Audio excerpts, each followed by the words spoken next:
Fala, torcedor. Temos mais um pai de família desempregado. Fernando Diniz está demitido do Cruzeiro.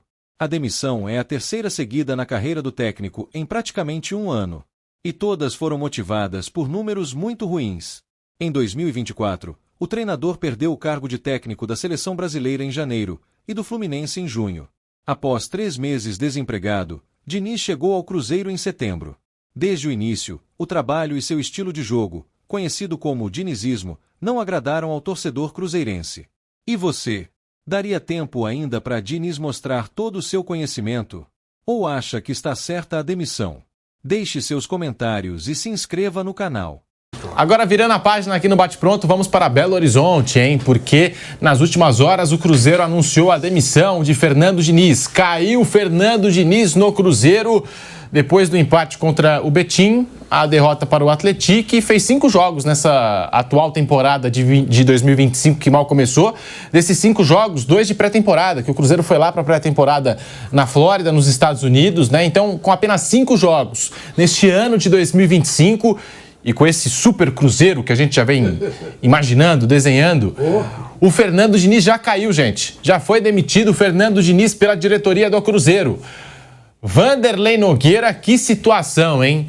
E sobrou tudo pro Fernando Diniz. Com vários jogadores aí, medalhões, até a diretoria do Cruzeiro, né? Com vários nomes aí que a gente vem acompanhando. Tem Alexandre Matos, que é super experiente, o Pedro Lourenço, que muitas vezes, né, fala, não, aqui quem manda sou eu. E no final das contas... Não, todas as vezes. Todas as vezes. Mas sobrou tudo pro Fernando Diniz, no final das contas, sobrou tudo pro técnico do Cruzeiro. Me faz lembrar até o Fernando Seabra, né? Fernando Seabra também, enquanto técnico lá do Clube Celeste, vazou aquele áudio, enfim. Mas o Fernando Diniz caiu no Cruzeiro, Vanderlei. O Pedro não poderia cair, né? Ele é o dono do Cruzeiro. Bom, tem que ter um bumbum de plantão. É isso. Normalmente é do treinador. Quase sempre é do treinador quando a coisa não roda, né? No Cruzeiro não estava rodando. As contratações foram contratações, digamos assim, nomes, currículos, né? Impactantes. Parem as máquinas, afinal de contas, são jogadores badalados e conhecidos, né? E que vieram, por exemplo, os dois que eu poderia citar, o Dudu e o Gabigol, de 2 grandes clubes brasileiros.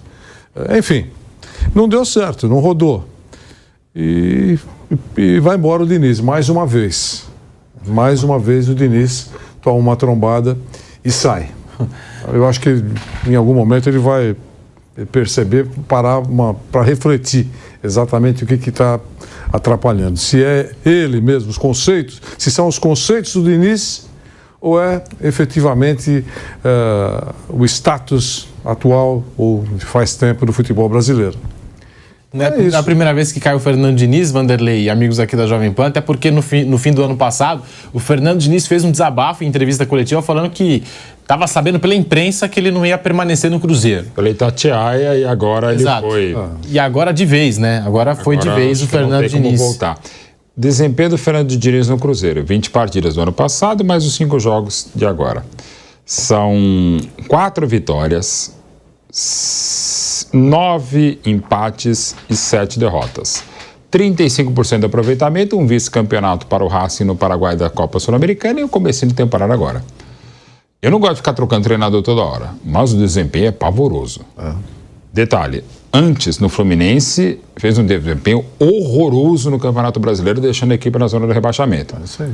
O pior desempenho de treinador no Brasil o ano passado, para mim, foi do Fernando Diniz. 35% só, né? 35%, o cara é desempenho de time rebaixado. Ele, no Campeonato Brasileiro, no ano passado, não chegou a 10% de desempenho.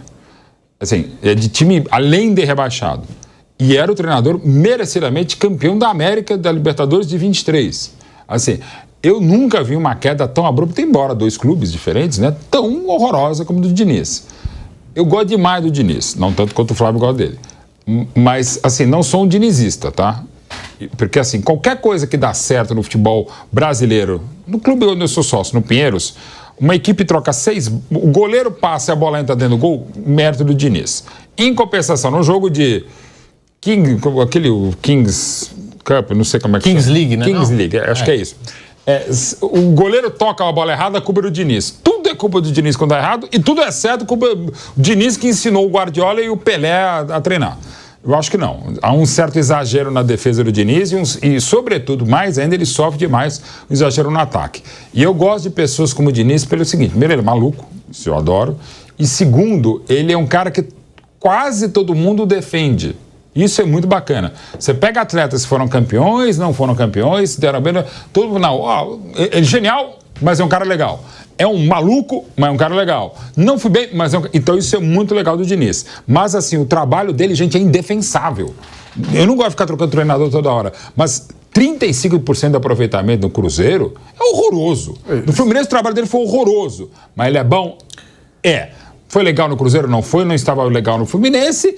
Alguma coisa precisava ser feita. Agora, em relação ao futuro do Cruzeiro, primeiro, qual treinador? É muito difícil substituir o Diniz. Não que seja impossível você ganhar alguma coisa. O nome na praça característica, é Renato Gaúcho. É o Renato, que é uma outra característica. 40% de aproveitamento. De aproveitamento, que também não foi grande coisa lá, mas tem um treinador de história espetacular no Grêmio, o Renato.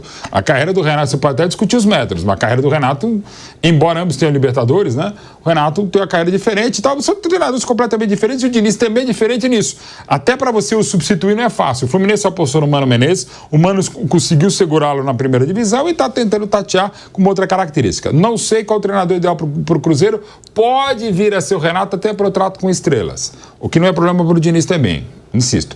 Mas que o trabalho dele era horroroso, era, e o Pedrinho BH, que tem todo o dinheiro, comprou a SAF do Ronaldo, é bastante intenso, lembra os dirigentes do passado, embora da modernidade da SAF, por ficar se metendo, se mete. Agora, o que vai ser esse Cruzeiro agora fica, evidentemente, uma gigantesca incógnita.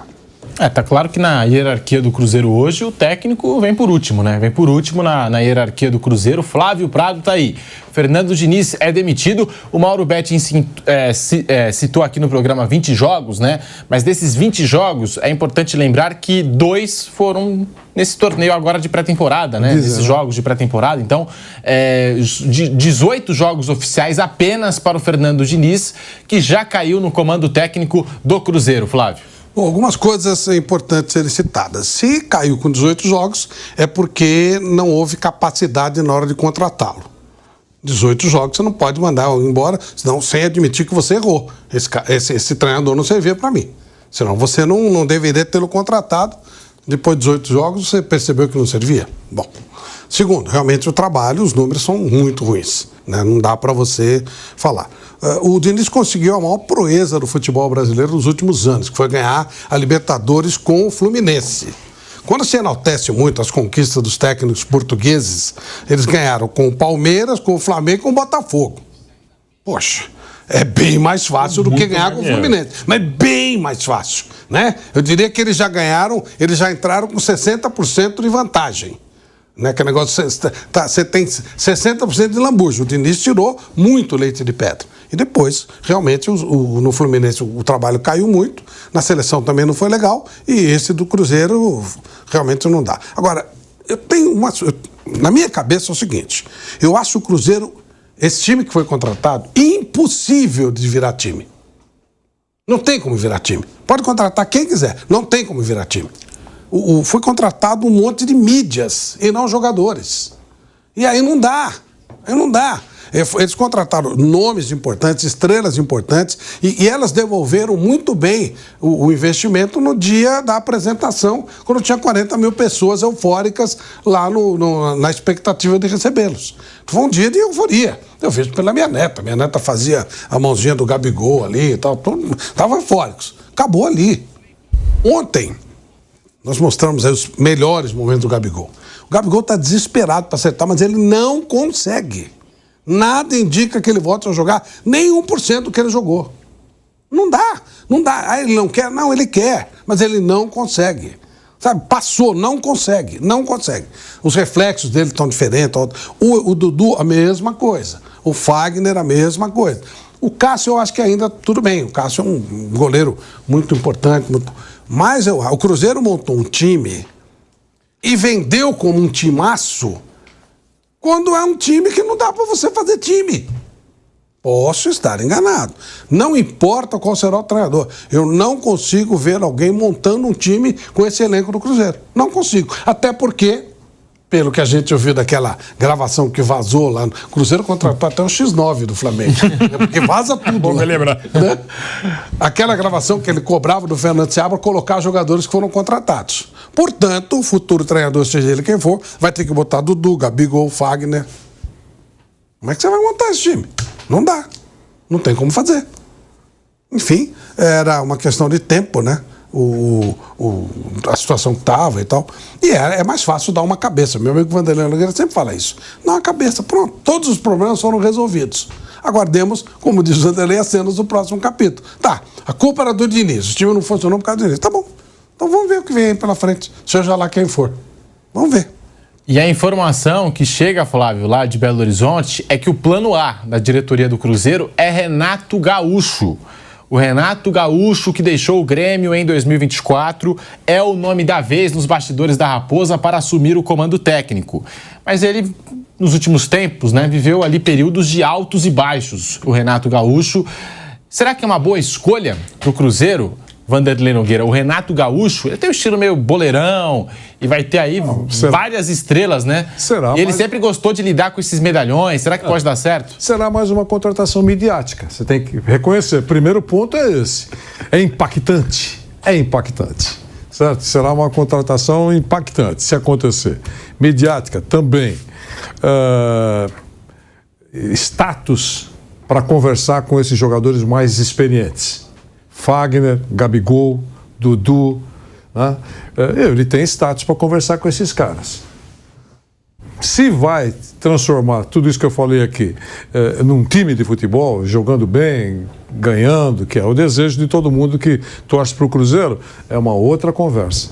Então, se o critério de contratação forem esses pontos que eu acabei de colocar aqui, né, eu acho que tem lógica a contratação.